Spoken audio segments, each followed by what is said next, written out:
हमने पिक्सेल को स्टडी कर लिया, हमें इवेंट्स का पता लग गया।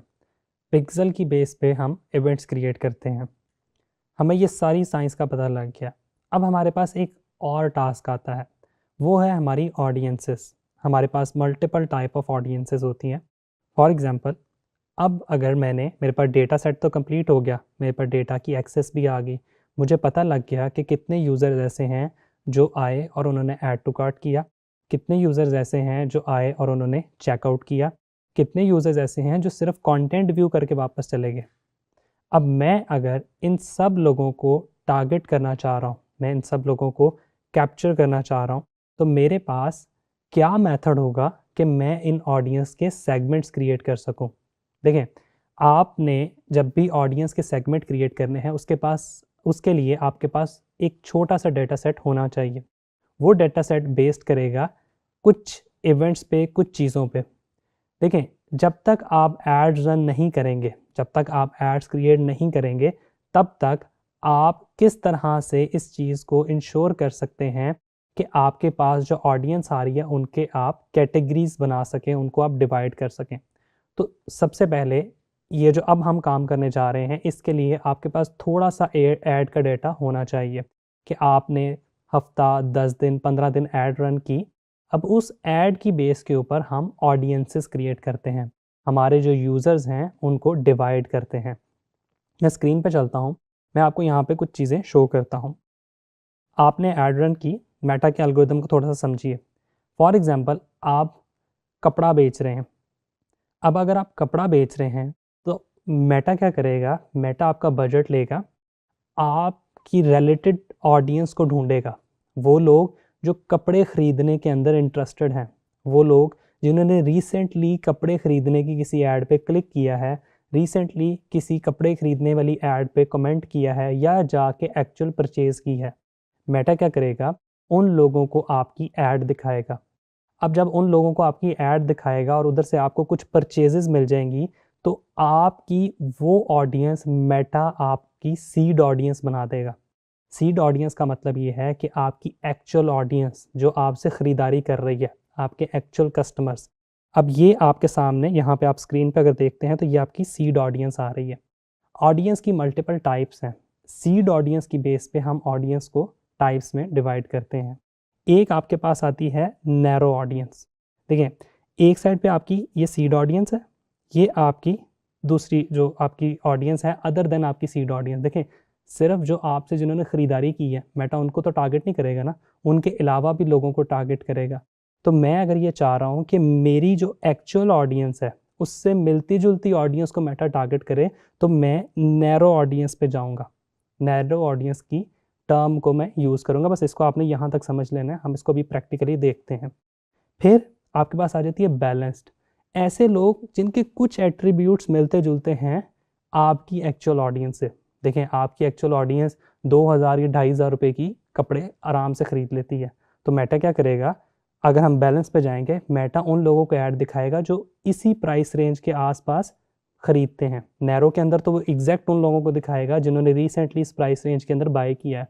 बैलेंस में क्या करेगा, 3000 4000 रुपये का जिसने कपड़े ख़रीदे हैं उसको भी दिखाएगा, जिसने इस तरह के सिमिलर ब्रांड के साथ इंटरेक्ट किया उसको भी दिखाएगा। फिर आपके पास आ जाती है ब्रॉड ऑडियंस। ब्रॉड ऑडियंस होती है हर वो बंदा जिसने परचेज़ नहीं की लेकिन एक बार उसने हल्का सा भी इंटरेस्ट शो किया है किसी भी कपड़े ख़रीदने वाली ब्रांड के साथ, वो आपकी ब्रॉड ऑडियंस है। पता नहीं वो कपड़े ख़रीदता है या नहीं ख़रीदता, हो सकता है वो स्टिच कपड़े ख़रीदता हो, आप अनस्टिच सेल कर रहे हो, ठीक है। तो वो ब्रॉड ऑडियंस तक आपके मैसेज को लेके जाएगा। इसकी बेस पे हम कैंपेन्स को टेस्ट करते हैं। इसको आपने डिटेल में अंडरस्टैंड करना हो तो डिजिस्किल्स का डिजिटल मार्केटिंग का कोर्स अवेलेबल है, जिसमें डिटेल में बताया गया है कि आप कैंपेन्स किस तरह से डिज़ाइन करेंगे और उसको किस तरह से टेस्ट करेंगे। अभी आपके ई कॉमर्स स्टोर के लिए जितनी चीज़ें इनफ हैं वो मैं आपको गाइड करता हूँ। हम चले जाते हैं अपने एड्स मैनेजर में। वंस आप अपने एड्स मैनेजर में चले गए तो यहाँ पे आपके पास लेफ़्ट साइड पे ऑप्शन आ रही है ऑडियंसेस की। अगर आपको यहाँ पे ये ऑप्शन ना मिले तो फिर आपने क्या करना है, आपने ऑल टूल्स में जाके ढूंढना है कि यहाँ पे ऑडियंस की ऑप्शन आपको कहाँ मिलेगी। ठीक है, ये ऑडियंसेस की ऑप्शन आ रही है। बस आपने कोशिश ये करनी है कि आपने यहाँ से, या आपको यहाँ ऑप्शन मिलेगी या यहाँ ऑप्शन मिलेगी। फॉर एग्जांपल, मैं ऑडियंस के ऑप्शन में जाता हूँ। अब यहाँ पे ये जो ऐड अकाउंट मैंने आपके सामने खोला है, ये डेटा रिच ऐड अकाउंट है। ऐसा ऐड अकाउंट जिसके पास अल्टीमेट डेटा अवेलेबल है, और वो डेटा कहाँ से आया है? पिक्सल कोड के थ्रू। यहाँ पे आपके पास क्रिएट ऑडियंस की ऑप्शन आ रही है। ये वो ऑडियंस है जो ऑलरेडी क्रिएट की गई हैं। क्रिएट ऑडियंस में मैं क्लिक करूँगा। यहाँ दो तरह की ऑडियंस है, एक लुक लाइक ऑडियंस है, एक कस्टम ऑडियंस है। लुक लाइक ऑडियंस की ये मैंने आपको एग्जांपल दी थी, नैरो ऑडियंस, बैलेंस्ड ऑडियंस, जो थोड़ी बहुत आपकी ऑडियंस से मिलती जुलती हो, तो आप यहाँ से वो ऑडियंस क्रिएट कर सकते हैं। लुक लाइक में अगर मैं क्लिक करूँगा, वो मुझे कहेगा कि data source, custom data source पे मैं जाऊँगा। अब वो यहाँ से मुझे बता रहा है अगर मेरी वेबसाइट पे, मैं नेक्स्ट करता हूँ, ये देखिएगा मेरी वेबसाइट पे कितने लोगों ने विज़िट किया, ऑल वेबसाइट विजिटर। मैं कहता हूँ कि मेरी वेबसाइट पे जितने लोगों ने विज़िट किया उनसे मिलते जुलते लोगों को मेरी ऐड दिखाओ, तो मैं यहाँ से उसको क्रिएट कर सकता हूँ। ये सारा डेटा यहाँ प्रोवाइड करूँगा, ऑडियंस का नेम दे दूँगा। ऑडियंस का नेम आपने कुछ इस तरह का देना है जो फ्यूचर में आपको याद रहे। उसके बाद आप उसकी कुछ डिस्क्रिप्शन दे देंगे और उसको यहाँ से क्रिएट ऑडियंस पे सिंपली क्लिक करके ऑडियंस क्रिएट कर लेंगे। इस ऑडियंस को हम कहाँ यूज़ करेंगे? अपनी कैंपेन में, जो आगे चल के मैं आपको सिखाऊंगा। बस आपने यहाँ तक इसको जहन में रखना है। उसके बाद आप कहते हैं कि नहीं वेबसाइट विजिटर नहीं, ऐसे लोग जिन्होंने कंटेंट व्यू किया है उनसे मिलते जुलते लोगों को मेरी ऐड दिखाओ, तो यहाँ से आप कंटेंट व्यू को सिलेक्ट कर लें। फिर मैं कहता हूँ नहीं कंटेंट व्यू भी नहीं, मुझे ऐसे लोग चाहिए जिन्होंने एक्चुअली परचेज़ किया है। देखिए मेरी ऑडियंस वो है जिन्होंने एक्चुअली परचेज़ किया है। मैं इसको कह रहा हूँ कि मुझे उनसे मिलती जुलती ऑडियंस दिखाओ। अब उसमें आप इंक्लूड भी कर सकते हैं। इंक्लूड का मतलब है, ये देखें डेटा सोर्स में आ रहा है मेरा पिक्सल कोड और यहाँ पे इवेंट्स आ रहा है, ठीक है। मैं मज़ीद ऐड कर सकता हूँ कि ऐसे लोग, ये देखें और की कंडीशन यूज़ हो रही है, ज़रा इस पर गौर कीजिएगा, ये और क्यों यूज़ हो रहा है। और का आपने उर्दू में तर्जमा करना है, जो कि या की सेंटेंस में आता है कि या ये ऑडियंस या ये ऑडियंस। तो मैं उसको क्या कह रहा हूँ कि ऐसे लोग जिन्होंने परचेज़ किया है, या के बाद मैं यहाँ पे ऐड कर देता हूँ ऐड टू कार्ट किया। तो ऐसे लोगों को ऐड दिखाओ जिन्होंने या तो परचेज़ किया है या ऐड टू कार्ट किया है, उन लोगों से मिलते जुलते। हम इस वक्त लुक लाइक ऑडियंस पर हैं, तो इस चीज़ को आपने समझना है। तो मैं यहाँ से कंडीशनिंग इस तरह की क्रिएट करूँगा और इसको सेव कर दूँगा, और कैंपेन के अंदर मैं सिमिलर तरह की ऑडियंस को यूज़ कर लूँगा। It's that simple. अब मैं चाहता हूँ, मैं कहता हूँ नहीं मुझे कस्टम ऑडियंस क्रिएट करनी है। देखिए वो कितनी मज़ेदार चीज़ है। मैं कस्टम ऑडियंस पे गया, मेरा डेटा सोर्स क्या है? वेबसाइट। इस चीज़ को आपने याद रखना है। नेक्स्ट करूँगा। यहाँ पे मैं क्या कह रहा हूँ, ऐसे लोग जिन्होंने ऐड टू कार्ट किया, अगेन उन ऑडियंस का नाम दे दूंगा। मैं कुछ लोगों को एक्सक्लूड करना चाह रहा हूँ। फॉर एग्जांपल मैं कहता हूँ ऐड टू कार्ट किया,